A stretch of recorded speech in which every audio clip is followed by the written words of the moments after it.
We will start with a prayer of invocation, and after which we will enter into the text. So let us do the prayer of invocation. Om Om Yo Brahmanam Vidadhati Purvam Yo Vai Vedanshcha Prahinoti Tasmai Tamha Devamatma Buddhi Prakasham Mumukshurvai Sharanamaham Prapadye. Om Shanti Shanti Shanti. Om Namo Brahmadibhyo Brahma Vidya Sampradaya Kartribhyo Vamsharishibhyo Mahadbhyo Namo Gurubhyaha Sarvopaplavarahitaha Prajnanaganaha Pratyagartho Brahmaivahamasmi Brahmaivahamasmi. Vedantartha-vibhasakaya Gurave Shantaya Sannyasine Nanavadi Nagendra Sangha Pavaye Yogindra Vandyaya Cha Mohadvanta Divakaraya Bhagavat Pada Vidham Vibhrate Tasmai Bhashakrite Namostu Satatam Purnaya Bodhatmane.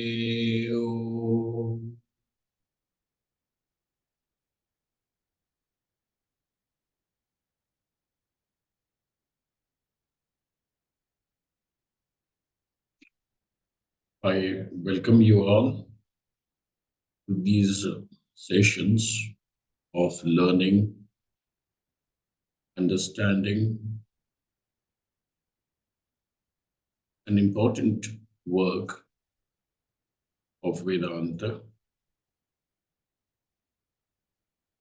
which has been studied by several seekers, students, though mostly it has been noticed that the popularity of this particular text, called as Laghuvasudeva Mananam, has more been in the south of India, the learning centers in the south of India.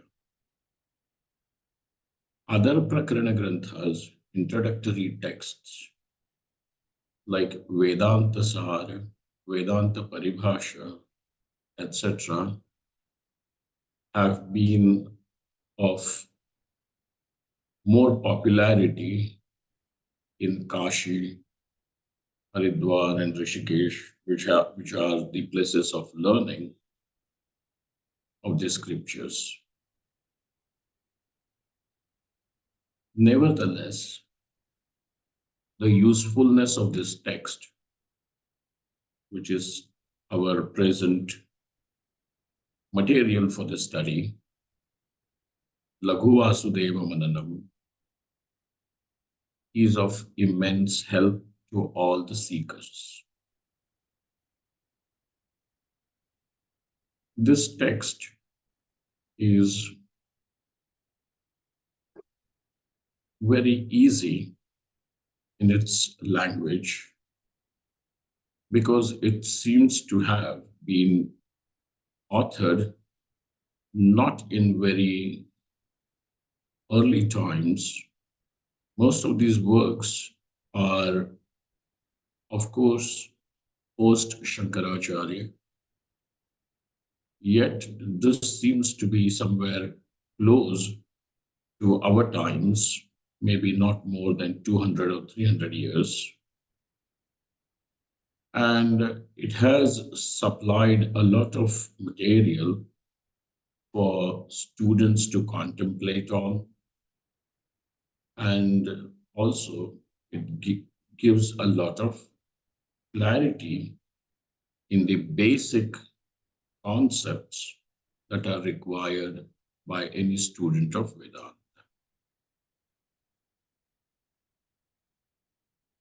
Now,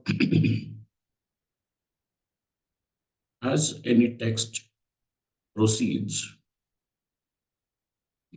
this particular text also has any traditional text you are going to see will have a prayer in the beginning. Such a prayer is traditionally called as the Mangalacharan. The word Mangalacharanam, if one has to understand, it simply means the auspicious conduct. We conduct ourselves in this world, and thus there are several transactions which take place, but not necessarily those transactions will make us spiritually advanced. So, a prayer is also a conduct. Prayerful attitude is an attitude which is there in the Karma Yoga, meaning a person understands all the transactions and all the various actions that he is doing as worship of God. It is an attitude. But prayer as an exclusive action is also a very powerful instrument in bringing about a positive transformation in person. It is required that for any student and also for the teacher to be in tune with the subject so that the various distractions and discomforts that may come and prevent the studies from making an advancement can be avoided. So therefore there is this prayer which is called as Mangalacharana. It becomes auspicious since it will keep the person, the student, the teacher, and this entire endeavor of even for the author to complete his work. So therefore, it is called as Mangalacharana. This Mangalacharanam traditionally could also is seen as something that is simply a prayer, a supplication, a prayer which is seeking blessings and a prayer which is in form of actually describing the nature of Paramatma, of God. So when in some way or the other, the person should be able to find his connection to God, and therefore this now is called as Mangalacharanam.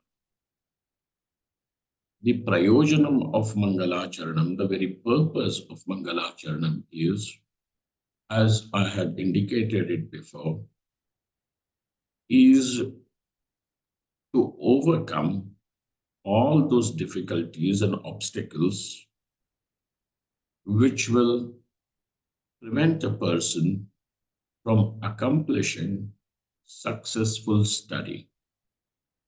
In this case, for the author, it would mean some obstacle, inner obstacle or an external obstacle. There could be external obstacles in form of various things, disturbances, so on and so forth. Inner obstacles also could be that the person may lose interest, or the person may have some health issues because of which the person is not able to carry on with the studies, or the person is tired and that tedium may take away his energy and interest.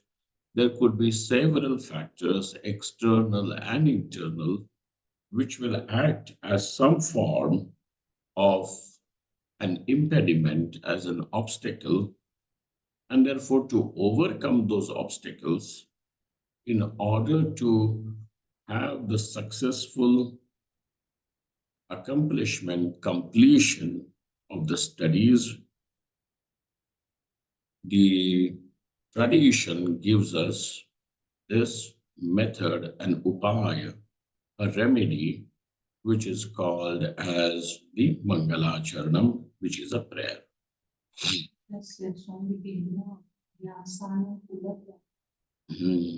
It means Vigna Vinasha, Vigna Vinashanukula Vyaparaha. Vigna Vinashanukula Vyaparaha. Vyapara meaning the transaction of a person meant, directed towards elimination of the obstacles. It is a prayer. So we find, as as the tradition is, that this book, this work opens with a prayer of invocation. So this author in this very prayer also tells us that the title of this text and his own name too. This text is called as the Laghuvasudeva Mananam. And so also there was one Mahatma, one sannyasi, a monk, who is the author of this text, and his name is Vasudeva. So we can also understand by the title of the text is that it is a contemplation on the highest reality, which is called as Vasudeva. And it is also the work which is authored by a yati, by a sannyasi whose name is Vasudeva Yati. So thus, the author has very intelligently used the word Vasudeva to suggest both these things as the contemplation on the highest reality, which is called as Vasudeva, meaning the one who resides in all and the one in whom the entire universe resides is called as Vasudeva.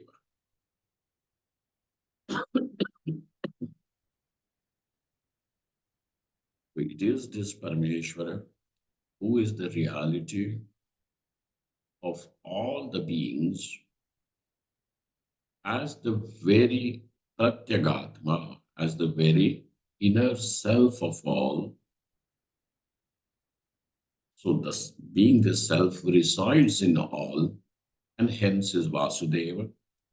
So also this Paramatma is the supreme reality in whom all the names and forms, the entire gamut of time and space resides, appears, is called as Vasudeva. So contemplation on that reality is the title of the text, and in other sense, contemplation of the monk called as Vasudeva, his own contemplation is the Mananam, is Laghuvas, and it is Laghu meaning it is concise. So here we have this particular text. It is a Prakarana Grantha of Vedanta Shastra. A Prakaranam means a text which is independent. The basic canonical texts of Vedanta are the Upanishad, Bhagavad Gita, and Brahma Sutra, of which the Upanishads are called as the Shruti Prasthana. The Bhagavad Gita is called as the Smriti Prasthana, and Brahma Sutra is called as the Nyaya Prasthana. Prasthana meaning the path, the way. Shruti Prasthana, Smriti Prasthana, and the Nyaya Prasthana.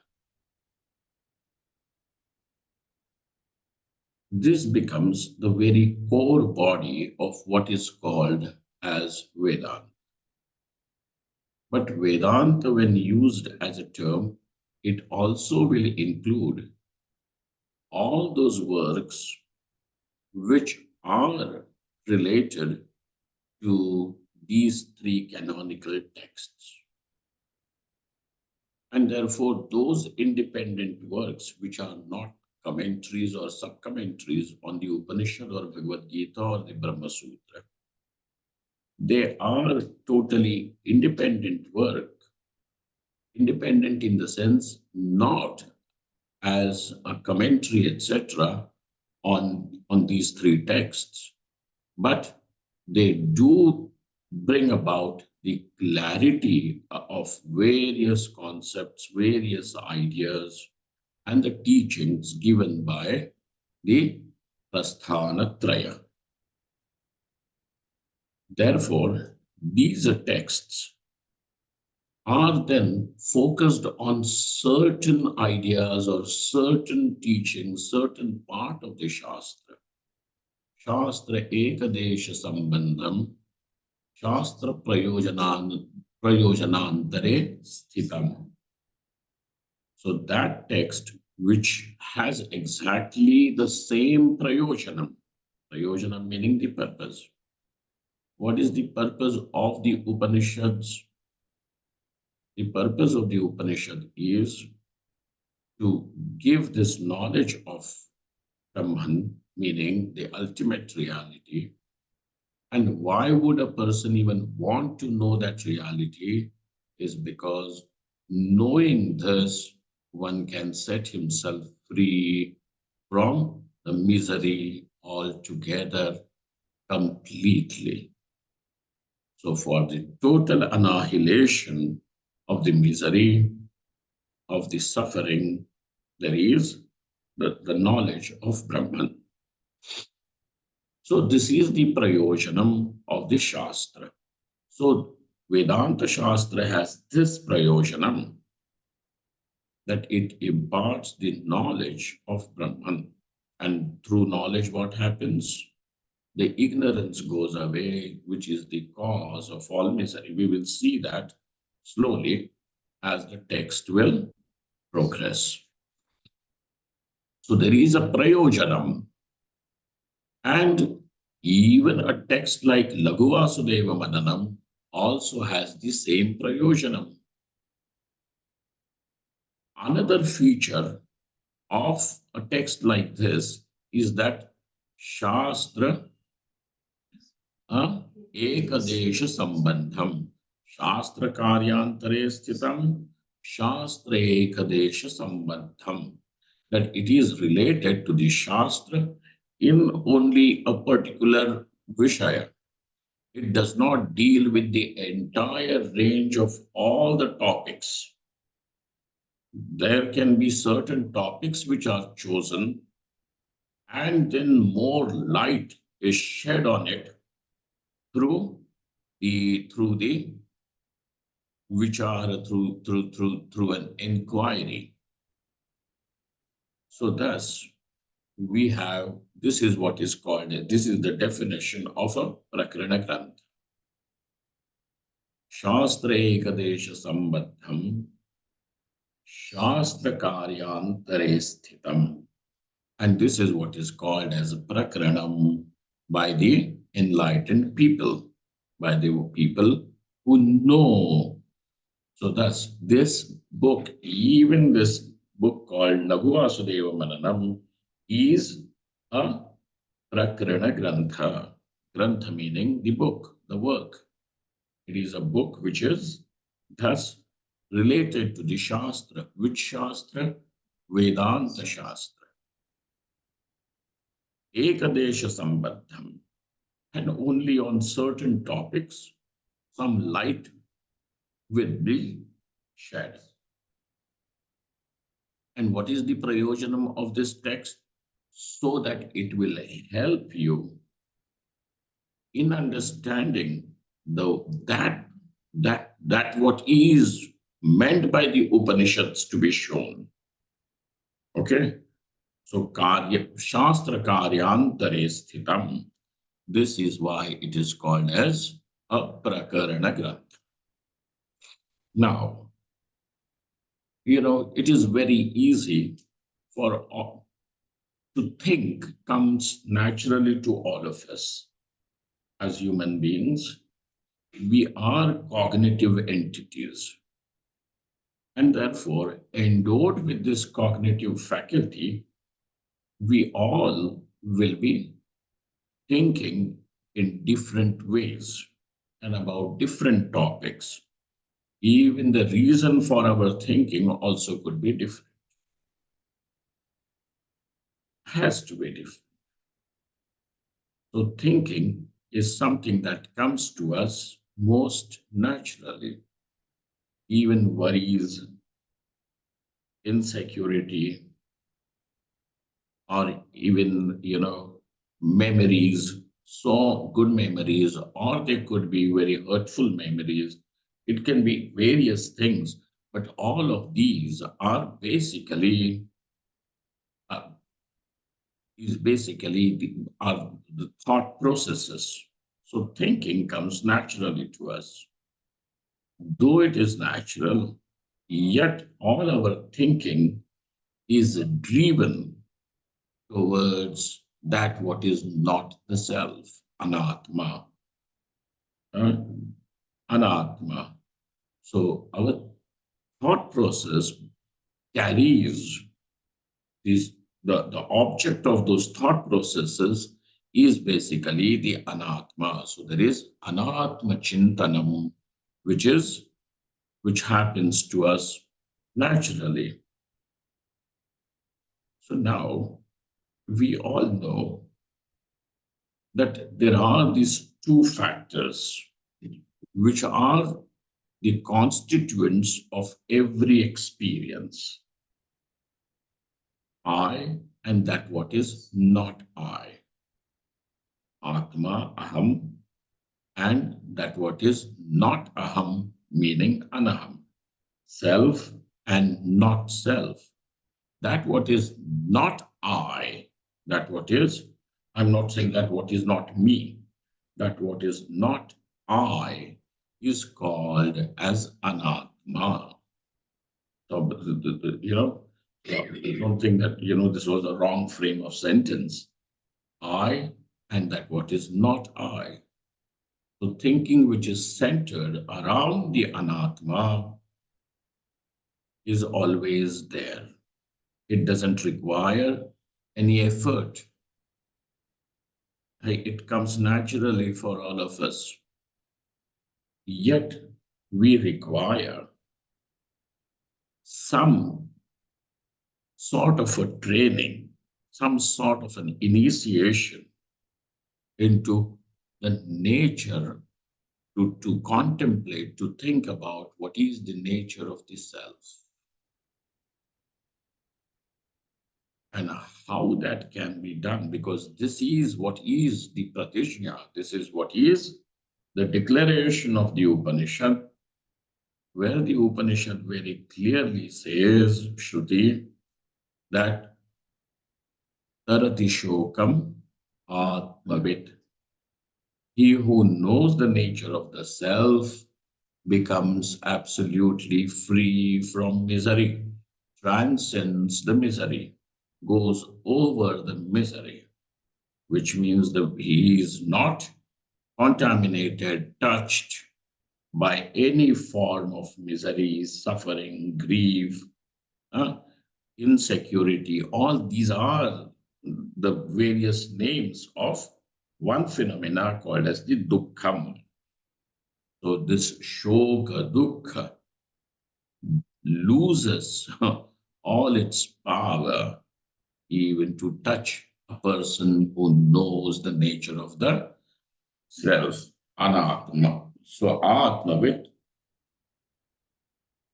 tarati shokam atmavit. We know, so a person is going to say, I know I am, and not only that I know I am, but I also know I am such and such a person.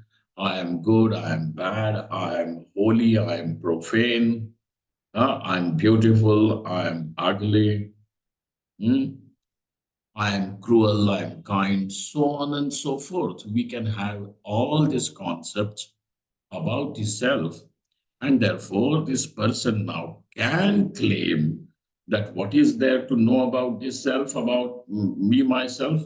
I know myself and I also know about myself. Yet the Upanishad says, "Huh, if you were to know the nature of the self, if you truly, really knew what you are, then grief and suffering would end."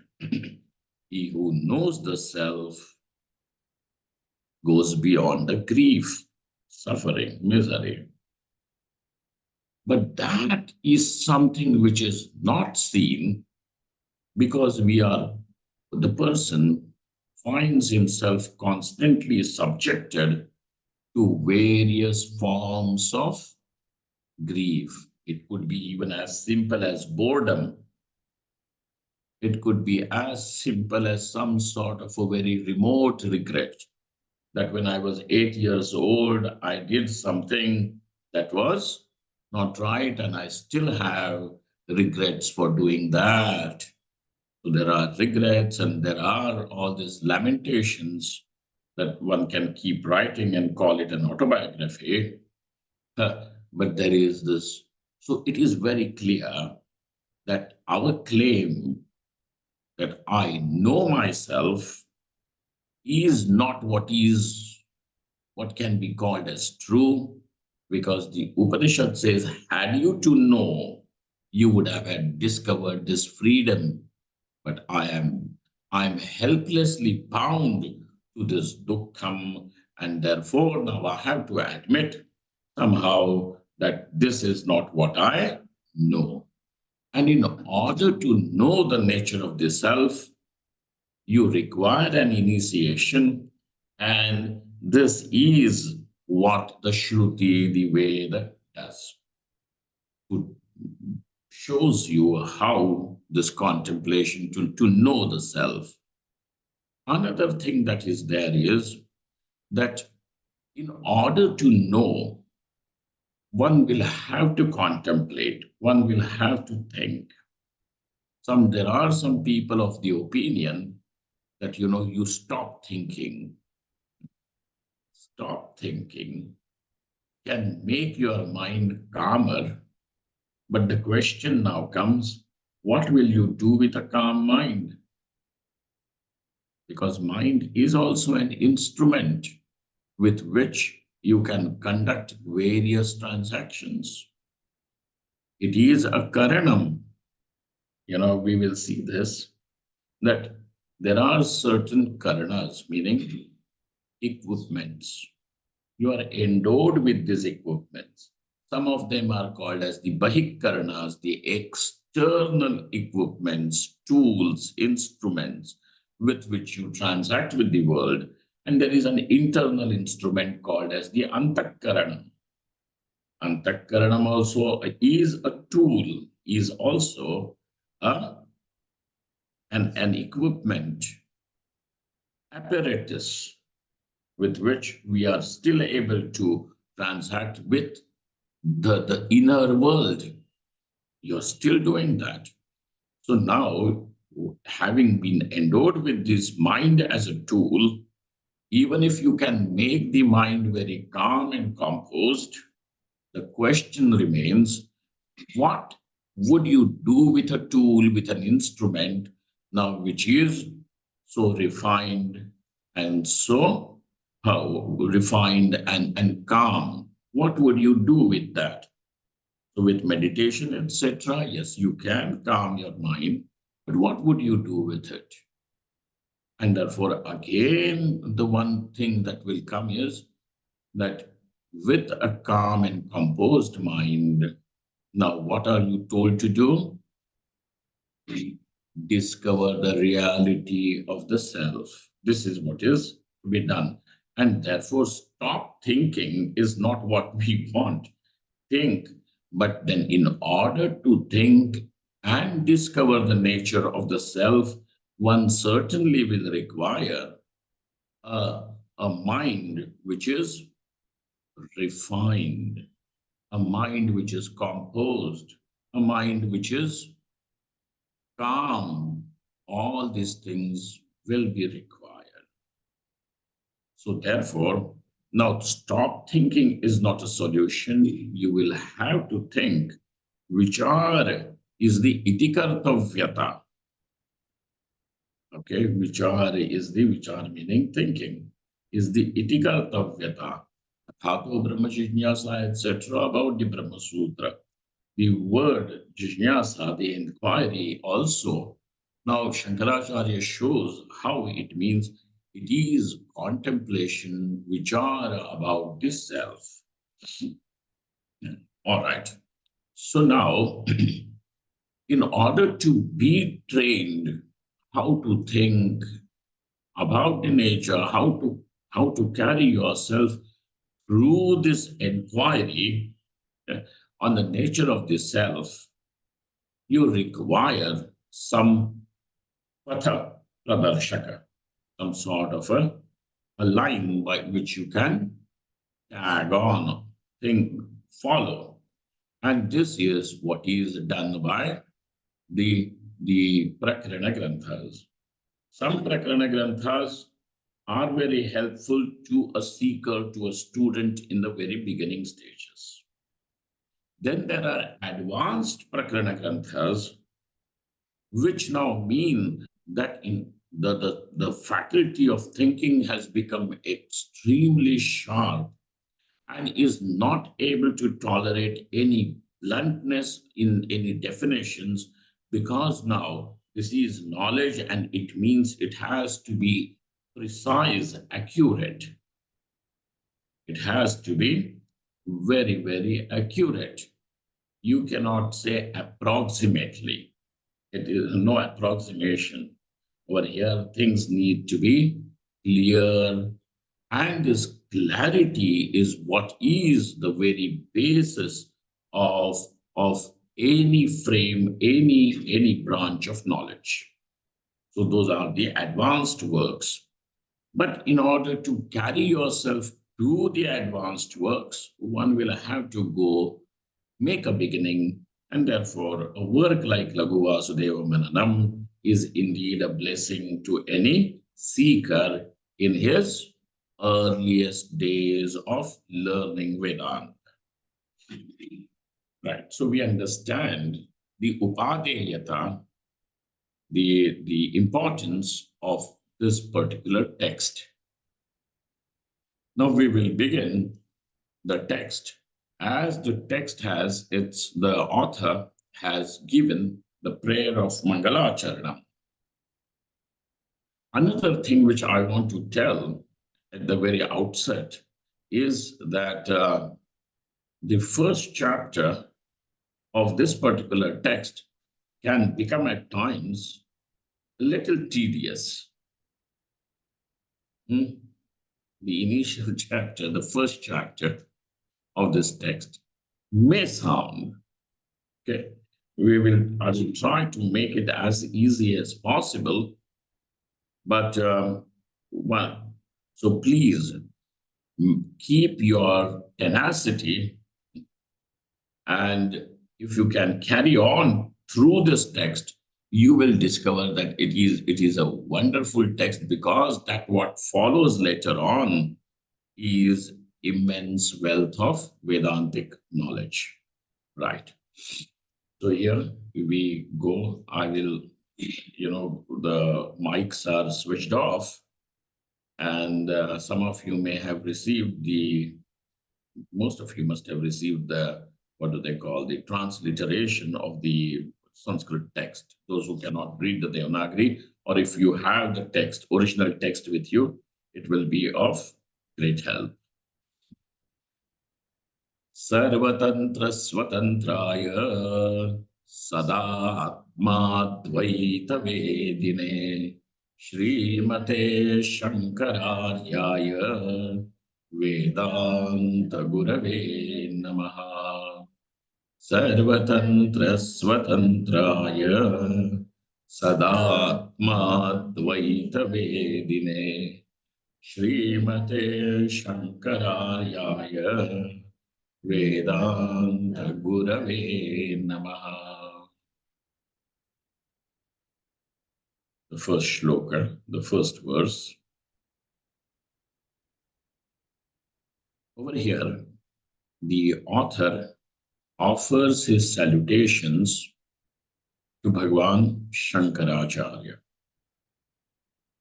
And he has a very beautiful, he has woven this verse in very beautiful words. And he says, salutations to Shankaracharya. Not that the choy is missing over there or anything. Aharya means a noble person. Arya means a noble person.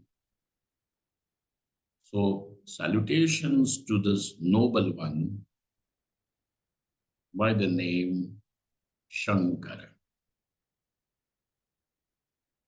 So Bhagwan Bhashyakara, Bhagwan Shankaracharya, to him the salutations.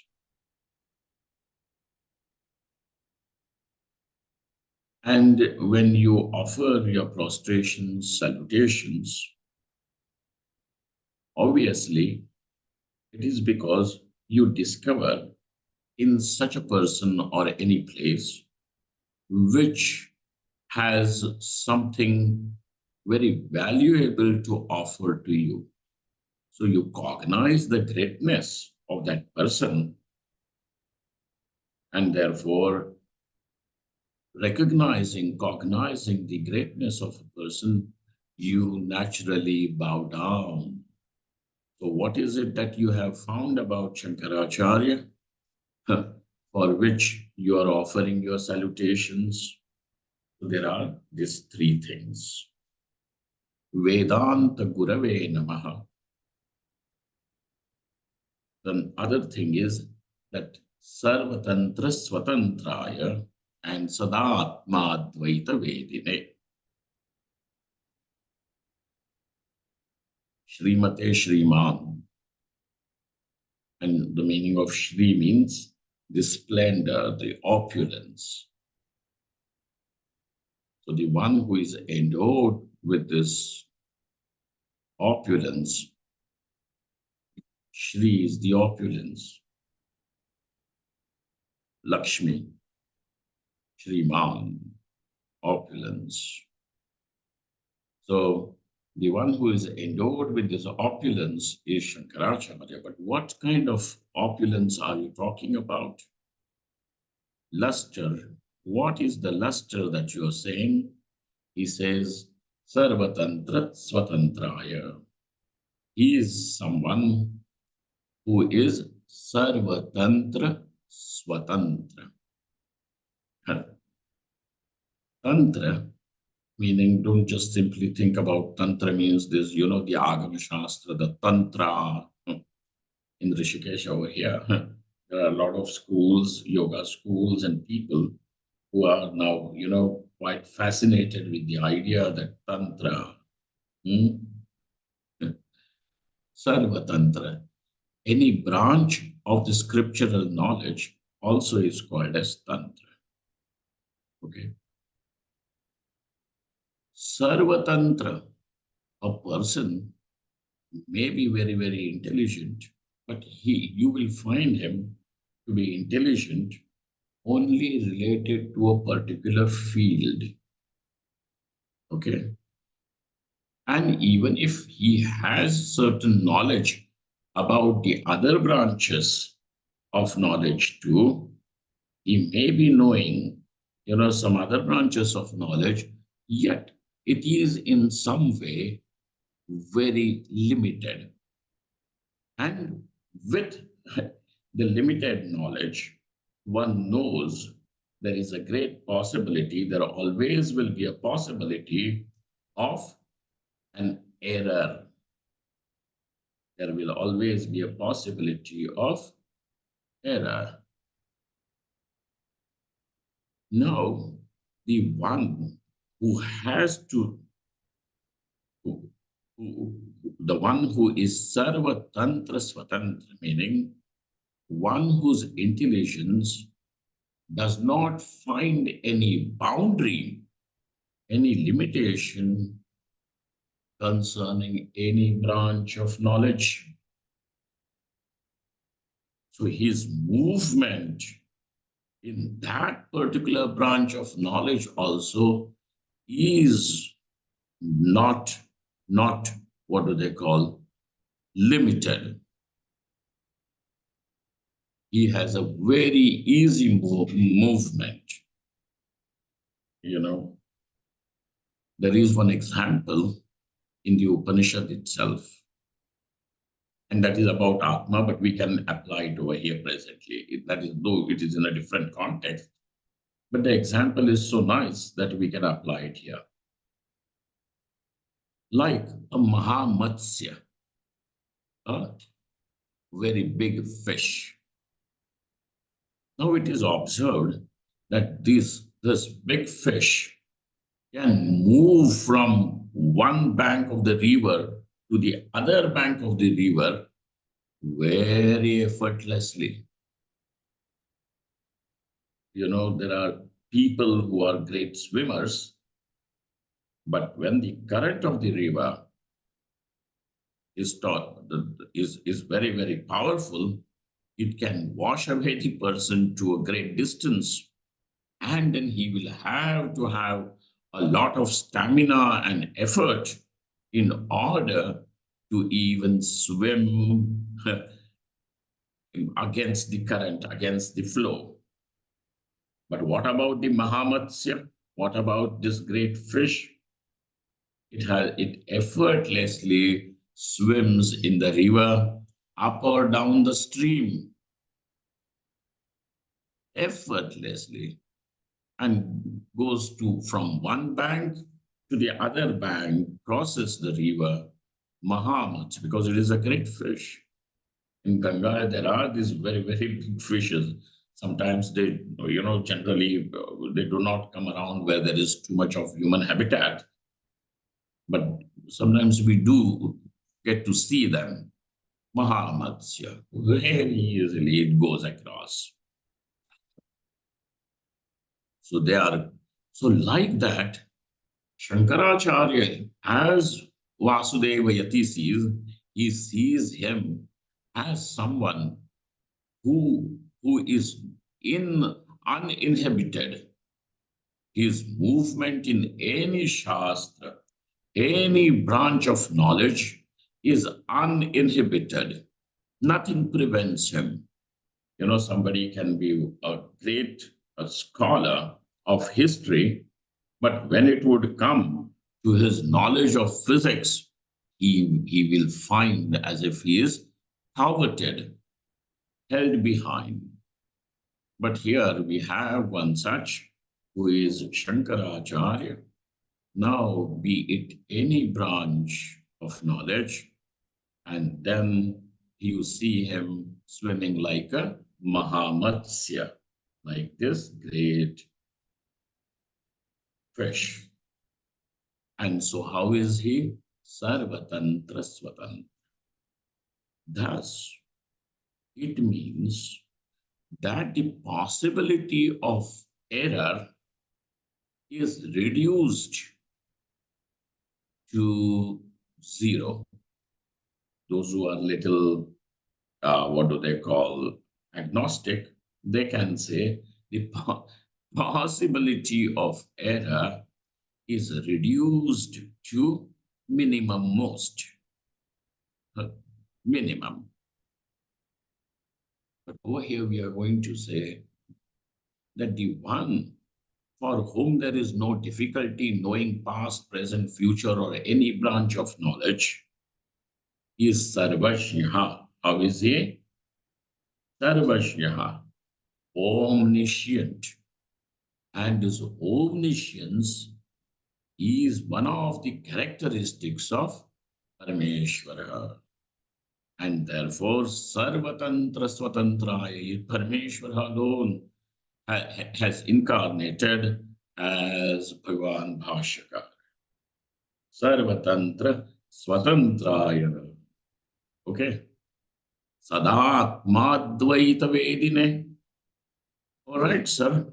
That's fine. But what does he really know? History, geography, what does he know? That what has to be known. Only that knowing then will become meaningful. All other knowledges, really speaking, the Upanishads say, are nothing but an extension of avidya only. Vidya is that which can set you free. Vidya, Vidya meaning the knowledge, is that Ya Vidya Sa Vimuktaye, which is meant for Vimukti, which can set one free, Muktaye, Vimuktaye, unquestionably, undoubtfully, liberates. So by knowing anything else, even if you know a great deal about cars and politics and everything, yet it can become a source of you. You can become, a scholar in that particular branch, yet one will not be free from dukkham. And therefore, what is it that has to be known? He says, knowing which one will be free is only Atma. And what is the nature of this Atma? Two things. One is Sat. It is the absolute reality and not a relative reality. Sat. We will see all these words later on, in the course of our studies. But presently, Sadatma Dvaita Vedine. So now, this is a Samasika Padam. It is a compound word. And so there are two, three things over here to be known. Vedine means he who knows. Salutations to he who knows. With dhatu is there. So he's the. But what does he know? He knows Atma. Hey, how does he know Atma? Because you and me, we also know Atma. I am is everyone's experience. And so one can always say, I know I am. So this Atma means I is known to you and me too. But how do we know? That we say that, I am somebody who is existing. Existing means just as a part which is existing, which means it has come into existence on Monday, and then on Tuesday, the can be broken. It can be broken anytime, even on the same day, in next moment. So I'm just saying. So it is something that is not sat. It is not existence. It is something that is existing. It is associated with existence and therefore appears to be real. That which is existing is what you are going to call as real, means anything which is associated with existence. Satta sambandha is there, and therefore it is called as real. But what do you know? You know this Atma, but you do not know this Atma as absolute reality, as absolute existence. Okay? And therefore, this he knows this is what is the nature of Atma, Sat, and also Advaita, meaning that what is non-dual. Though we are using the word non-dual, presently you can understand it. For the moment, you can understand it as that which is infinite, Purnam, complete. And therefore, he who knows this is what is the nature of Atma. But, sir, how can he may be knowing, but how can I know? Because this is what I want to know. And you will know precisely only if you have the appropriate means of knowing. Pramanam. You will know only if you have the appropriate means of knowing. And what is the appropriate pramanam, the means of knowing this Atma now? What is the nature of this Atma? It is Vedanta. So now there has to be a teacher who can give you this pramanam and allow you, that pramanam allows you also to discover this is the nature of the self. And therefore, he is the guru who gives this vision, gives these eyes of the Shastra Vedanta. And this is how I will be able to know, because the only one who has something will be able to give that. He who has wealth will be able to give you wealth. He who has got time can give you some time. All right. But what is it that you want to know? I want to know the nature of the Atma. So he who knows alone is able to impart this vision to you, and therefore he is Vedanta Guru. So Sarvatantra Swatantraya Sadatma Dvaita Vedine Srimate Shankararyaya Vedanta Gurave Namaha.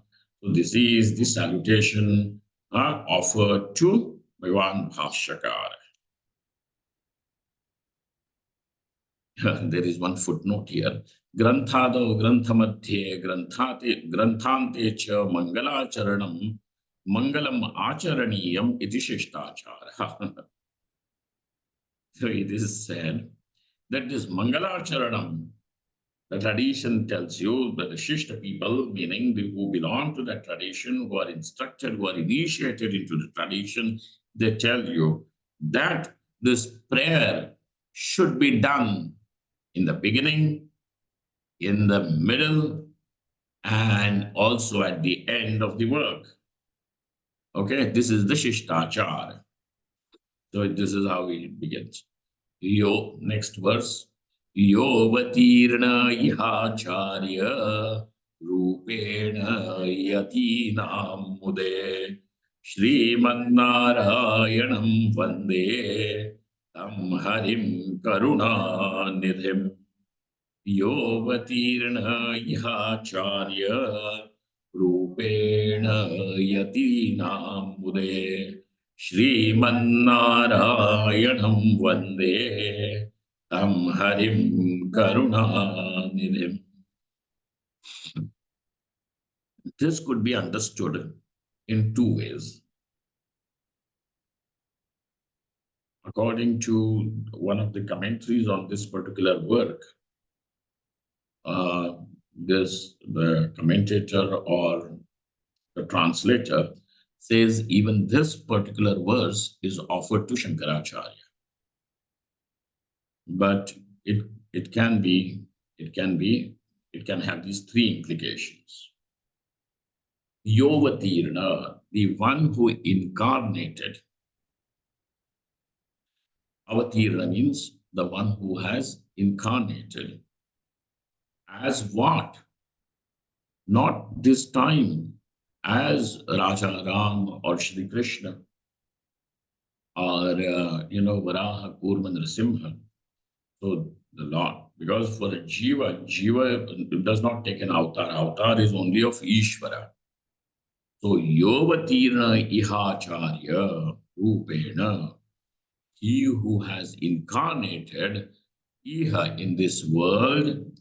Iha means here, the one who has incarnated in this world as the teacher, Acharya Rupena, in the form of the teacher. What would the teacher do? Impart knowledge.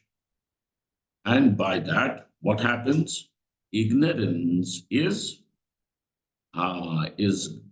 destroyed.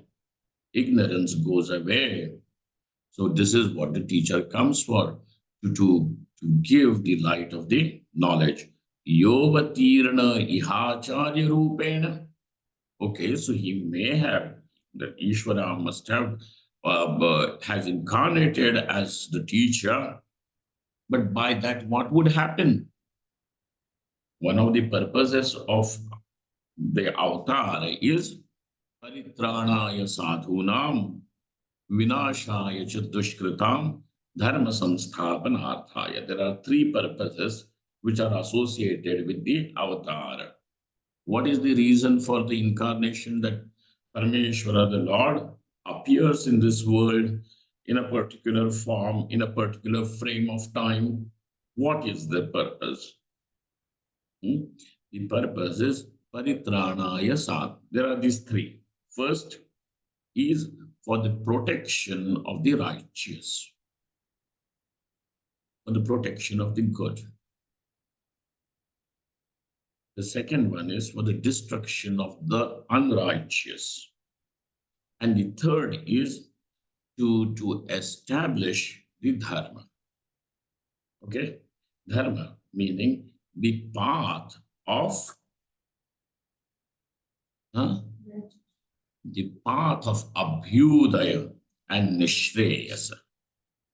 The path of by that which a human being and the human society, the world as such, which includes everything, even the insects and birds and animals, flora and fauna, everything, by that path by which abhyudaya, the person, the individual, and the collective collection of all the individuals also will discover udaya, meaning the what do they call,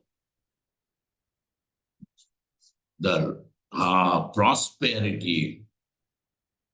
Prosperity, and don't count just prosperity as increase of wealth. Okay, prosperity has got very serious implications of the inner growth, the external growth, which is one aspect can be economics, but there are several other things. So all this inner maturity, inner growth, etc., also of the person and of everyone is there. So now that is dharma. So dharma samsthapana, in order to establish this path by which everybody can be benefited. And what would be the ultimate benefit? That the person now discovers liberation. The ultimate aim of human life also can be discovered by people. So now this is the path. In order to establish this, the Lord incarnates. Over here, the author says Yovatirna. So this is also an avatar. And then if it is an avatar, then it also should demonstrate all the three purposes getting fulfilled in some way of the other. Then we can say it is an avatar. Just because you like to say he's an avatar, she is an avatar, you cannot make the avatar. It is not. So Yovatirna. So we are going to stop at this point, but you can understand this. He says, I'm paying my obeisances. I bow down to this teacher. I bow down to Parameshwara, who has incarnated as teacher. Now, since you are saying he is an incarnation, might as well you will have to show all these things also getting fulfilled. And now he is going to do that. How does he do that? We will see in our next session. All right. So now the topics that we have seen, right from Mangalacharanam, the Prakarana Grantha, the author, etc., the title of the book, kindly remember that, and we will keep progressing in the text. Again, congratulations to all of you that we are here trying to study this very wonderful text. Today is a very auspicious day according to the Hindu calendar, and hence we have begun our studies. May Bhagwan Bhashyakara Shankaracharya bless us all so that we can follow it up to its completion. Om Purnamadaha Purnamidam Purnaha Purnamudachyate Purnasya Purnamadaya Purnameva Vishishyate. Om Shanti Shanti Shanti. Shankaram Shankaracharya Keshavam Padarayanam Sutra Bhashikado Vande Bhagavanto Punah Punah Ishvaro Gururatmeti Viveda Vimagine Vyoma Vadyam Dehaya Dakshina Paye Namaha. Thank you all. Thank you very much.